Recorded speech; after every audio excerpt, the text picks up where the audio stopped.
İsmi vergisiz anlamına gelen Becirman köyünü oluşturan Seyidler, Osmanlı Devleti'nde ve Osmanlı'dan önceki birçok Müslüman toplumda çeşitli ekonomik ve sosyal ayrıcalıklara sahip olmuşlardır. Bu konuyu açmadan önce, Seyid'in ne anlamına geldiğini bilmeyenler için kısa bir bilgilendirme yapalım.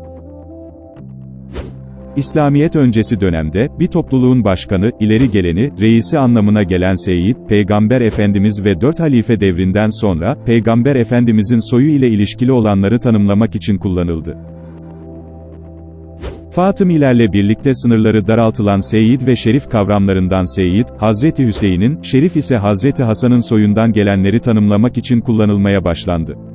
Kutsal soy içinde yer alan kişi ve gruplar çeşitli ekonomik ve toplumsal ayrıcalıklardan yararlanmaktaydılar. Bu nedenle, soylarını kayıt altına almak, iddia sahiplerinin iddialarını incelemek üzere, Abbasilerden başlayarak İslam devletlerinde Nakibül Eşraflık adı verilen kurum oluşturulmuştur. Bu durum Müslüman Arap devletlerinin yanı sıra, Türk İslam devletlerinde de süregelmiştir. Selçuklular döneminde Seyyidlere Hüccet isimli bir belge verilmesi ve onların bu belge ile çeşitli vergilerden muaf tutulması uygulamalarına rastlamaktayız. Genel rivayet, Bağdat'ın işgali, 1258 yılında Abbasi İmparatorluğu'nun sona ermesiyle, birçok Müslüman gibi Seyyidler de Bağdat'ı terk etmek zorunda kaldılar. Anadolu'ya göç eden Seyyid Bilal, Dargeçit ile Gercüş bölgesinin bağlı olduğu Arbaye Beyliği'nin hüküm sürdüğü topraklarda mola verir. Seyyid Bilal'in namaz kıldığı esnada tazıdan kaçan bir tavşan Seyyid'in ardına sığınır. Tazı da tavşana saldırmadan beklemeye başlar. Avlandığı sırada bu durumu gören bölge yöneticisi Mir, zatın ermiş bir kişi olduğuna kanaat getirir. El işaretiyle görünen tepeciklerden bir farazi sınır çizerek bu toprakları kendisine bağışlar. Ve kurulacak köyden vergi alınmayacak manasında, Becirman adı konur. Bu ayrıcalığı devlet politikası olarak sürdüren Osmanlı'da 1. Murat döneminde Seyyidler, öşür ve anam vergilerinden muaf tutulmuştur.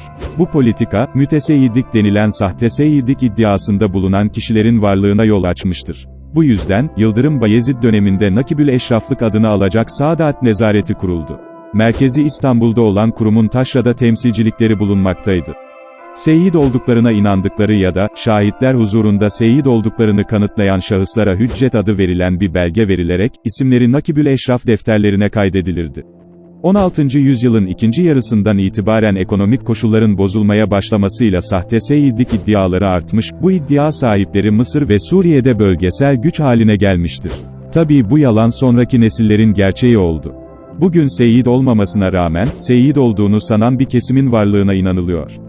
Seyyidler ve şerifler, ekonomik ayrıcalıklarının yanında, kendilerini toplumun diğer kesimlerinden farklı gösteren ve onların toplum içindeki statülerini pekiştiren bazı göstergelere sahiptiler.